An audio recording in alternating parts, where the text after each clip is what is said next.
Good morning, and welcome to the Paul Green Comedy PaulCast. It is April 18th, 2024, and this is episode 141 of the Paul Green Comedy PaulCast. Stand-up comedian and actor Paul Green here, documenting my journey as a comedian, as a performer, as a dreamer, an artiste. And let's see, yesterday was an interesting day. I slept a ton. I slept hours and hours and hours. I felt like Jenny in Forrest Gump. And she just slept and slept and slept. And I really needed it because I have been all over the place with my sleeping schedule, pulling all-nighters, getting a few hours there, and it has just been not good. And so I think my body was finally like, yeah, we're doing this now. Let's just conk out for a good while. And so I went and got, after waking up, I went and got my writing in at the library, and then went and grabbed some dinner and wrote some more. And then I went to the gym and I did my workouts. So those of you following the podcast know that I have a goal to every day is to write new bits, to write new comedy bits. To do 10 squats, 20 push-ups, 20 sit-ups, a minimum. And then I am also not drinking sugar soda 6 days a week. And to date, I have been 100% on my goals. And I attribute that to this podcast, which is one of the main reasons I do this. It may feel like I'm doing this for you. I know I'm doing this for me because it holds me accountable. And I need that because discipline has never been my strong suit, especially writing discipline. And anybody who I've ever talked to or listened to, like podcasts, any successful comedian, all talk about how having a discipline for writing is the really only way to be successful as a comedian. And that has been the biggest challenge for me. Is I've always sort of written kind of ad hoc. It's like, something will happen or I'll have an experience and I'll be like, oh, I should go turn that into a comedy bit. I'll turn it into a comedy bit and then that'll be my new comedy bit for a while, which has served me okay. It's gotten me to where I'm at, but to get to the next level, it is clear to me that that will no longer suffice and that I need to be significantly more vigilant in my writing discipline. So I've been writing every day and then sharing my new material on the podcast. So last night, this is what I wrote. We'll see how this goes. So I have been a single man almost my entire life. And the way things are going, I don't see that changing. So what really bothers me about that is this automatic assumption that if you are single, that you're miserable. There is just this ethos in our society that if you are single, you are unhappy, and that everybody should be either in a relationship or working towards a relationship. And if you're not in a relationship, you're unhappy. And I just don't believe that. I don't believe it. What bothers me is every time you see somebody you haven't talked to in a while, the moment you tell them they're single, it's like their whole attitude towards you changes. You could just see somebody like, oh my gosh, how you doing, man? You dating anybody? You seen anybody? You'd be like, oh, no, I'm single. Oh, Paul, man. Oh, oof. Sorry, man. Yeah, sorry to hear that. And then they automatically go into some sort of vague advice in the form of some cliche. It'll be like, well, Paul, just so you know, man, a bird in the hand is better than a penny saved in a haystack. All right. I just don't get that. Why does everybody automatically assume that if you're single, you're miserable? Because I used to believe that. I was gaslit into believing that because I was single, that I was unhappy. And I lived a lot of my life unhappy, or so I thought, because I was single. And then I actually got into a relationship. I moved in with a woman. It was a serious relationship. And I got to tell you, being in that relationship really taught me how miserable life can really be. And as soon as I got out of that relationship, I have never been more happy to be single. I am the happiest I've ever been in my life. And all it took was me seeing how miserable a relationship can really make life. And, now, of course, what does everybody say when I tell them about that experience? They go like, well, Paul, you just haven't met the right one. You haven't met the right one. Does anybody ever stop to think that maybe I'm not the right one? Why is the assumption always that I'm some perfect person and that all I need to do is find some other person who will just compliment me perfectly? I'm just like, no, I think I am the problem, and I'm totally fine with that.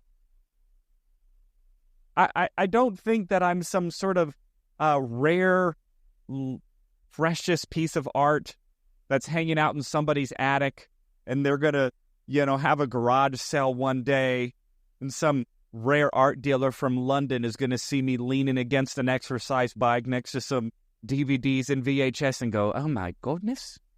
Yeah. I don't believe it. This is not a 25% piece of art or 25-cent piece of art. This is a rare Van Gogh. All right, that's all I got. Rare Van Gogh. All right, everybody. That's the new bit. I think there's some potential there. All of this is totally raw. I'm writing it and then just sharing it online, and I guess I'll start to decide of all of this new material that I'm writing, how much of it I actually want to start honing down on, and maybe trying it at open mics or some shows. Speaking of shows, I am going to be at JP's Comedy Club for the next 4 nights, which is rare. I'll be there on Sunday as well. They usually don't have shows on Sundays, but there's an independently produced show by a good friend of mine from Los Angeles. Her name is Kiki Young, and she does the Crazy Woke Asian show. Crazy Woke Asians. And for some reason, she has put me on her shows for like the last 4 or 5 years, although I'm neither crazy nor woke. See what I did there? I'm also not Asian either. So anyway, Kiki does a great job, and she is coming into town producing her show independently at JP's. Jim Pellery will be there as well, which will be very, very fun. And congratulations to Jim, who for some random reason, which he doesn't seem to know, and I couldn't figure out either, his YouTube channel, 1,000x on subscribers in a day. And congratulations. And that is very, very cool. I thought maybe like he had a video go viral, but I went and looked at his videos and it didn't seem like he had a specific video pop off, but somehow his profile got discovered, and that was very cool. He actually, you know what was cool about that?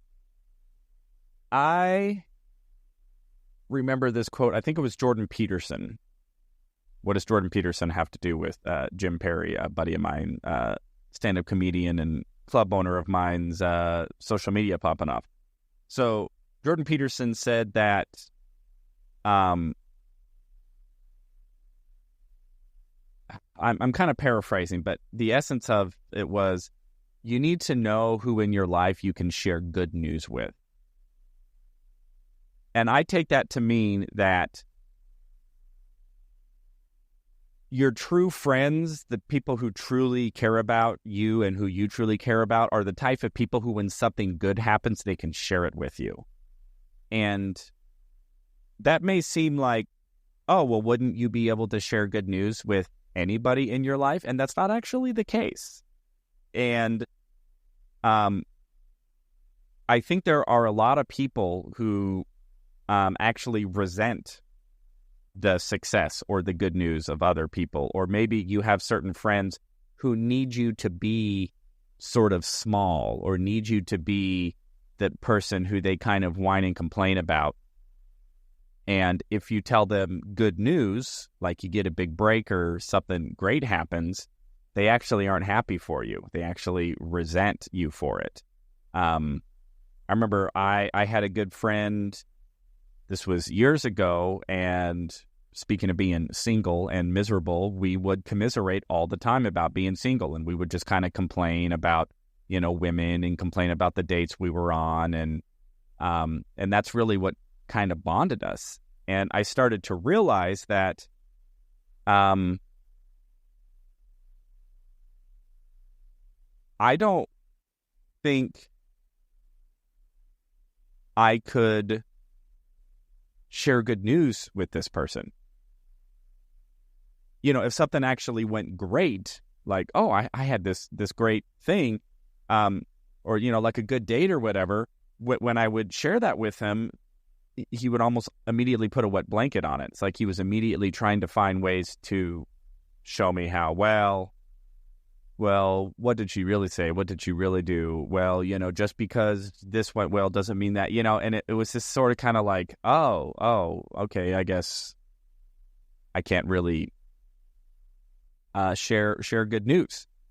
And so anyway, it meant a lot to me that this buddy of mine, first of all, thought to share good news with me, and I am genuinely excited for him, because those are the type of people I want in my life, people who are striving for big things, have big dreams. And when we have these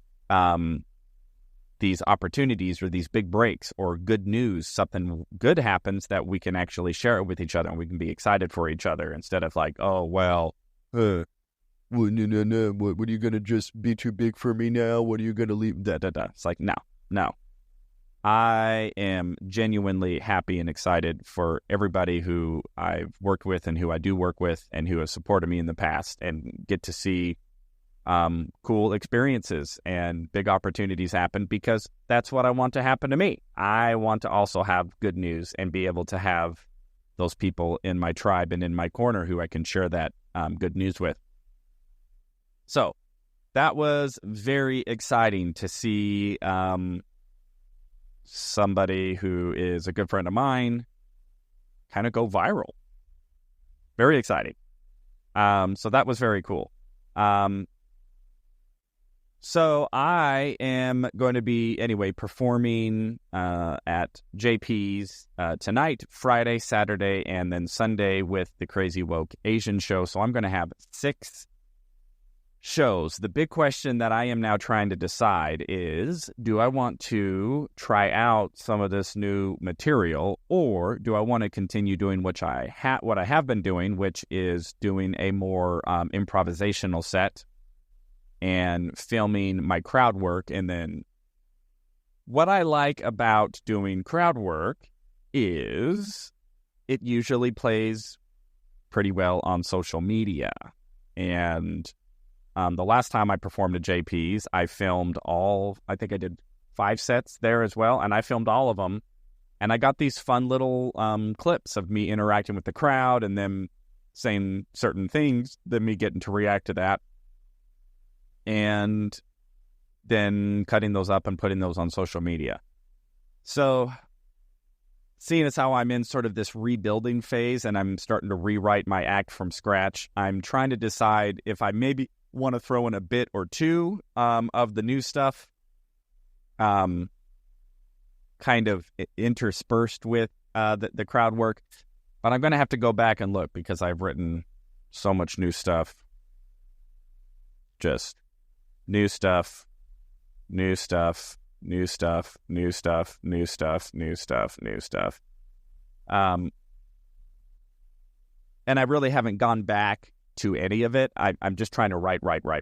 And eventually there's going to come a time where I need to go like, okay, of all of this new stuff, how much of this do I actually maybe want to go back now and really refine it and, try it at some open mics, see how it sounds actually coming out of my mouth into a microphone in front of other human beings. Because it's one thing to go from here to the page. It's another thing to go back to the page on stage in front of actual human beings. So, but that will be the ultimate goal, is to start to rebuild to rebuild an act with more of the style and format that my mentor, my good buddy, has been really patiently and kindly telling me that I should be doing. And I agree with him. And, I've talked about this before. It is really important who you take advice from, who's been where you want to go, what do they do, and being willing to take some humble pie and go like, well, maybe what I'm doing isn't getting me there. And it hasn't, because I know what I've been doing and I know where it's gotten me, and I'm grateful for where I'm at, and I've been very fortunate. But it's the whole, if you keep on doing what you've always done, you'll get what you've always got. And so I know what my level of comedy has gotten me, and it's really great opportunities, great connections, but I'm now looking to expand and see what else I can shake loose. And that involves writing differently, approaching it differently, and taking the craft more seriously with more discipline than I have been previously, especially when it comes to the writing and when it comes to the joke approach and all of that. And so that is where I am at, everybody, on this day, April 18th, 2024. So I am going to go ahead and sign off for today. I will catch up with you tomorrow. I'll let you know how the show tonight goes at JP's. And again, congratulations to Jim for jumping to over. The last I checked, it was at 122,000 subscribers. He told me that a day ago he had 5,000. That is exciting. So, congrats to him, and congrats to me for moving forward with my comedy career and trying to write new stuff. It is a lot, just sitting in the library, just going, just blank page, just what do I want to write about? And I am just doing everything I can to just really break down to what's honest with me right now, what's true with me right now. What do I really think? What do I really feel? What really annoys me? What frightens me? What upsets me? What makes me happy? What confuses me? And just starting there, just start with the truth, with the honest truth, and then starting to just write from that point of view, and then expand and just see where it goes. What analogies come out of that? What sort of act outs come out of that? What sort of emotional truth that I can demonstrate, exaggerate, use analogies, use all of that sort of storytelling, those storytelling tropes and everything. I actually watched about 2 minutes of Jim Gaffigan before I started writing last night, because I just went, okay, if Jim Gaffigan has reached a level of success that would be amazing if I could obtain that, what does he do? And I watched 2 minutes and I went, yes, he does exactly what my friend Andrew said I should be doing, which is he starts with his observation or what's true with him right now. He shares his honest opinion about it, and then he demonstrates, or he acts it out, or he does an analogy about what it is. He was talking about COVID and about how we all thought that we were done. We did it! That's the Jim Gaffin. We beat COVID! Oh, and then he did an analogy. Oh, he goes, it's like a TV show that we thought got canceled and then gets picked up by Netflix. Didn't they cancel that? I'm not sure I'm ready for another season. Does that kind of Jim Gaffigan high voice. And I just went, that's it. That's all it is. And it may seem like copying. It may seem like, like I'm not being artistic or I'm not being true to myself. But that's really what art is. Every pop song is the same thing. Every TV show is the same thing. Every movie is the same thing. It's the same thing, but different, right? It's the same formats, the same structures, the same storytelling formats, the same act structure, for songs. It's the same music structure. It's the same chord progressions. It's the same basic topics.